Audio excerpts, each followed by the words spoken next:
अस्सलाम वालेकुम नाज़रीन, मैं हूं असद अली तूर अपने प्रोग्राम असद तूर अनसेंसर्ड के साथ। आज हम सुप्रीम कोर्ट के अंदर से कुछ बहुत ही एक्सक्लूसिव आपको देने जा रहे हैं। आपने कल देखा होगा एक ट्रेंड जस्टिस उमरताब बंदयाल के खिलाफ चला ट्विटर पे, जो कि बड़ा ही शर्मनाक, अफसोसनाक और घटिया था। इसकी बहुत ही काबिल मजम्मत ट्रेंड है और इसके खिलाफ यकीनन नोटिस लेके कार्रवाई करनी चाहिए FIA को, ऐसे तमाम अकाउंट्स के खिलाफ। लेकिन ये ट्रेंड्स क्यों चल रहे हैं? ये जो हमारी अदालत है, हमारे जो जजेस हैं, इनके बारे में तासुर क्यों पैदा हो रहा है? इसकी वजूहात हैं, मौजूद हैं इसकी वजूहात, और वो हमारे सुप्रीम कोर्ट के मोअज़्ज़ज़ जज साहिबान को खुद सोचना होगा। उनको ऐसे करेक्टिव मेजर्स लेने होंगे, ऐसे सिमत की दुरुस्तगी करनी होगी कि मुस्तकबिल में ये इदारा महफूज रहे। मैं सुप्रीम कोर्ट कवर करता हूँ।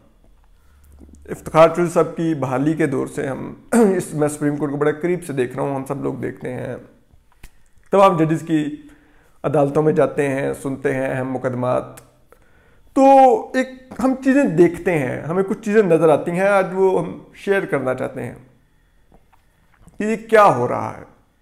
सुप्रीम कोर्ट को कोर्स ऑफ करेक्शन की ज़रूरत क्यों अब वो लम्हा आ गया है? इस सुप्रीम कोर्ट पर बहुत सी क़ुव्वतें हमलावर हैं। सियासी जमातें अपने सियासी एजेंडे के लिए सुप्रीम कोर्ट का कंधा इस्तेमाल करने जा रही हैं। इस्टेब्लिशमेंट इस सुप्रीम कोर्ट को अंडरमाइन करके, इसके जजेस को अपने अंगूठे के नीचे रख के, वो पार्लिमान मुंतखब नुमाइंदों को ब्लैकमेल करती है कि जो उनकी मर्जी के मुताबिक चलेगा, उस पार्टी के खिलाफ वो फैसले करवाएंगे सुप्रीम कोर्ट से या दूसरी आला अदालतों से। तो ये एक ऐसा माहौल है जिसमें सुप्रीम कोर्ट बहुत ज़्यादा इस सियासी जो मुल्क में पोलराइजेशन चल रही है उसका शिकार अब सुप्रीम कोर्ट भी होती जा रही है।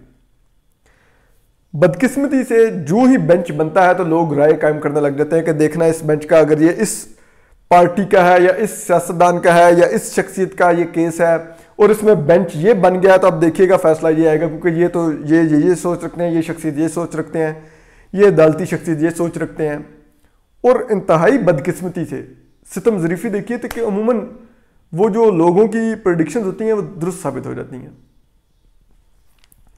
क्यों ऐसा हो रहा है? आखिर हमें ये देखना होगा कि ये हुकूमत बहुत ही सिस्टमेटिक तरीके से जजेस की क्रेडिबिलिटी, ये जो हाइब्रिड रजीम है पूरी, जिसमें एस्टेब्लिशमेंट और ये PTI की हुकूमत शामिल है, ये जजेस की साख को ख़त्म कर रहे हैं, आला अदलिया की साख को दफन करने पर तुले हुए हैं। अब देखिए साकिब निसार साहब क्या करते रहे। अब जिस वजह से अमूमन नून लीग के और दीगर जो ये सियासी जमातों के कारकुन हैं वो शाकी रहते हैं। जस्टिस उमरताब बंदयाल के बारे में बड़े मोअज़्ज़ज़ जज हैं, अगले चीफ जस्टिस ऑफ पाकिस्तान बनने जा रहे हैं, कि उन्होंने वो उस बेंच का हिस्सा थे जिसने इमरान खान साहब को सादिक और अमीन करार दिया।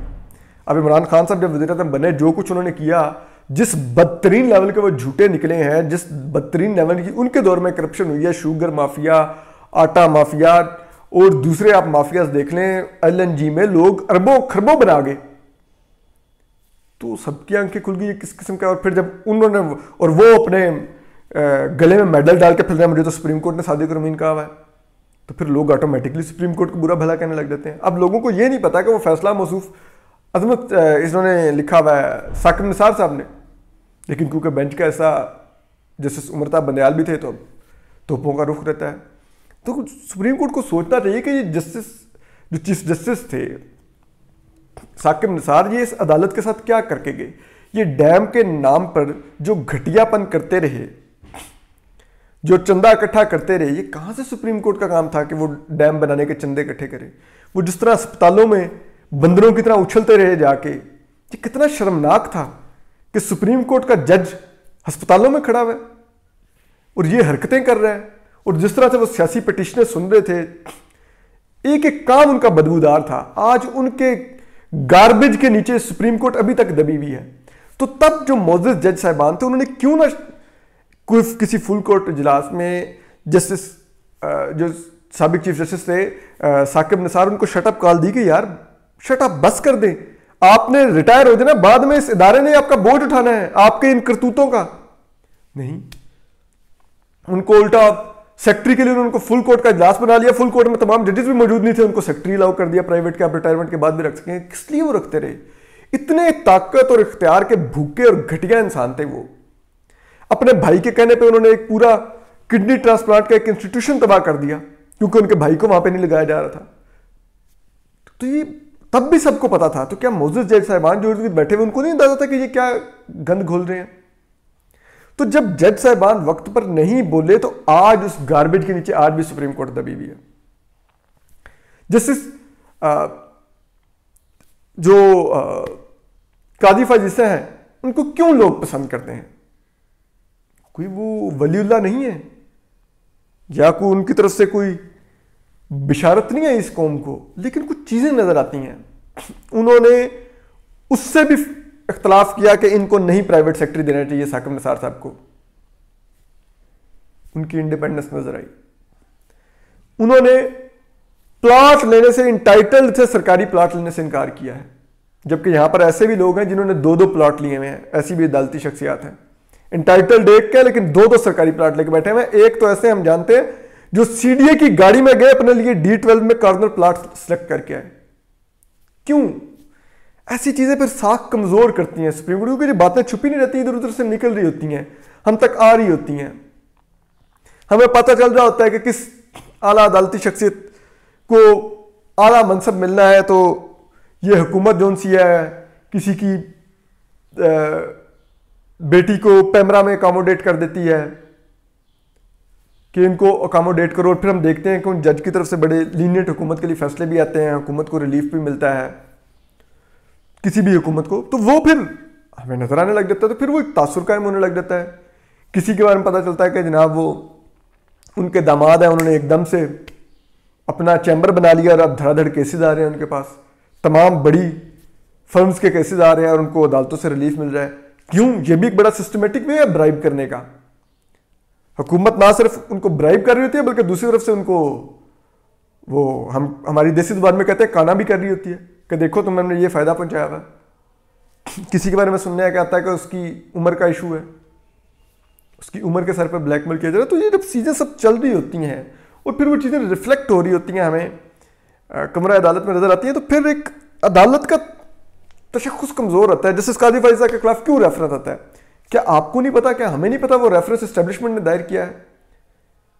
कौन थे वकील? सेनेटर फरूक नसीम, आपको नहीं पता? एमकेएम तो कहती है हमने तो इनको वजारत के लिए नॉमिनेट नहीं किया था, लेकिन फिर भी पीटीआई की हुकूमत ने इनको वजारत दी हुई है। क्यों? वो 2018 के इलेक्शन में कैसे जीते थे जब एमकेएम के तमाम सेनेटर्स हार गए थे? क्योंकि उनको एस्टेब्लिशमेंट ने जितवाया था, उनको वजारत इस हुकूमत में एस्टेब्लिशमेंट ने दिलवाई हुई। एमकेएम तो कहती है ये हमारे लिए काम ही नहीं करते काबीना में, तो फिर किसके लिए काम कर रहे हैं? सारी बात है वो एस्टेब्लिशमेंट के लिए काम कर रहे हैं।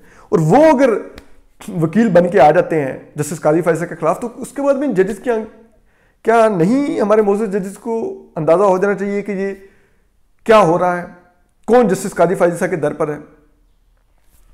आप वो अब्दुल हमीद वो जो डोगर है, अब्दुल वहीद डोगर, उसको बुला के चैम्बर में 2 सवाल कर लीजिए, आपको अंदाजा हो जाएगा कि रेफरेंस क्यों दायर हुआ, किसने करवाया। वो एक प्रॉक्सी है। तो अगर एक प्रॉक्सी इस्तेमाल होती है रेफरेंस दायर करने के लिए, तो इससे अंदाजा होना चाहिए कि मेलाफाइडी है सारा। उसके ऊपर कोई नोटिस नहीं लेता, सिंपल रेफरेंस खारिज कर देता और उनकी अहलिया को एफबीआर में खड़ा कर देता है। वो एफबीआर जो ऑलरेडी इस हुकूमत के अंगूठे के नीचे है। तो सोचा तो जाए, ये जो शहजाद अकबर साहब हैं ये कौन है? ये गद्दार आमिर के जनरल मुशर्रफ के नायब के प्रोसिक्यूटर थे। किधर है? क्या आपको नहीं अंदाजा हो रहा है ये सारे लोग कौन हैं? उससे अंदाजा नहीं हो रहा कि एक जज को क्यों हांट किया जा रहा है?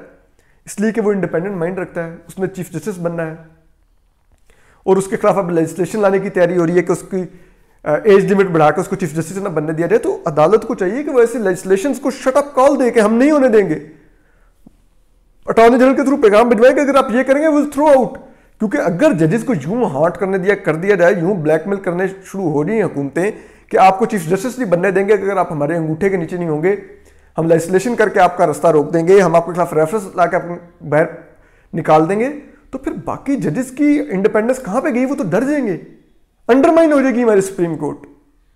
तो ये सोचना चाहिए सुप्रीम कोर्ट के मौजूद जज साहिबान को। अब वक्त आ गया है। अब देखिए, अब कल 2 साल बाद सुप्रीम कोर्ट ने पंजाब के लोकल गवर्नमेंट इदारे रिस्टोर किए। वो 2 साल अवाम के मैंडेट की जो तौहीन हुई और 2 साल अवाम का मैंडेट सुप्रीम कोर्ट की चौखट पर पड़ा रहा कि आप हमें इंसाफ दीजिए, क्यों इतनी ताखीर हुई?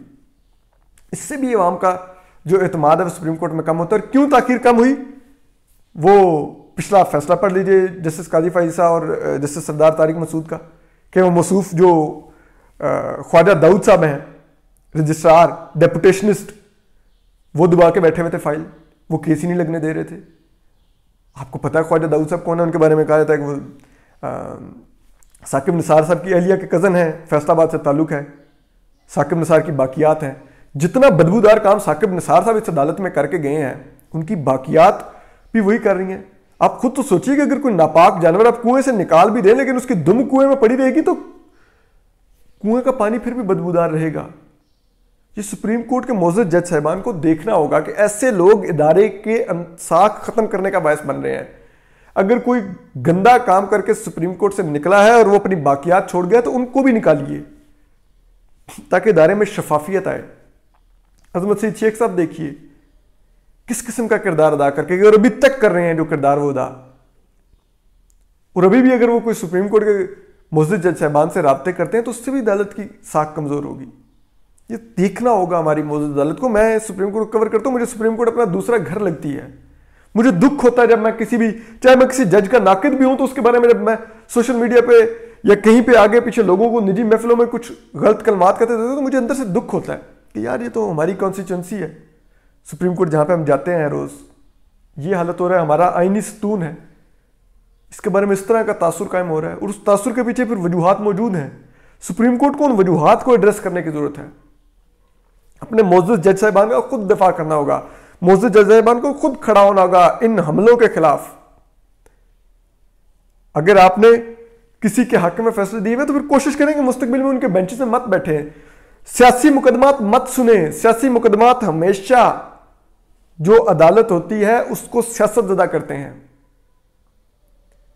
जस्टिस अतर मिन्ना बहुत अच्छा करते हैं कि वो जब भी कोई सियासी पिटीशन आती है वो उठा के बाहर फेंक देते हैं। वो कहते हैं हमारे आगे सियासी मामलात ना लेके जाएं, पार्लियामान में जाके हल करें अपने। अभी उन्होंने चेयरमैन सेनेट वाले इलेक्शन में भी यही किया। इससे पहले उन्होंने जब पिटीशन आई जुल्फी बुखारी वगैरह के खिलाफ, उन्होंने यही किया। तो वो एक कंसिस्टेंट है इन अमल में। आप भी यही कीजिए, क्योंकि ये सियासी जमातें अपने स्कोर लेवल करने के लिए आपका कंधा इस्तेमाल कर रही हैं। ये कभी सेनेट में ओपन बैलेट का रेफरेंस लेके आ जाते हैं, कभी किसी जमात के कायद के खिलाफ नाअहली का रेफरेंस लेके चले जाते हैं, उसकी सेनेट की टिकटें उड़वा देते हैं, कभी कुछ करते हैं।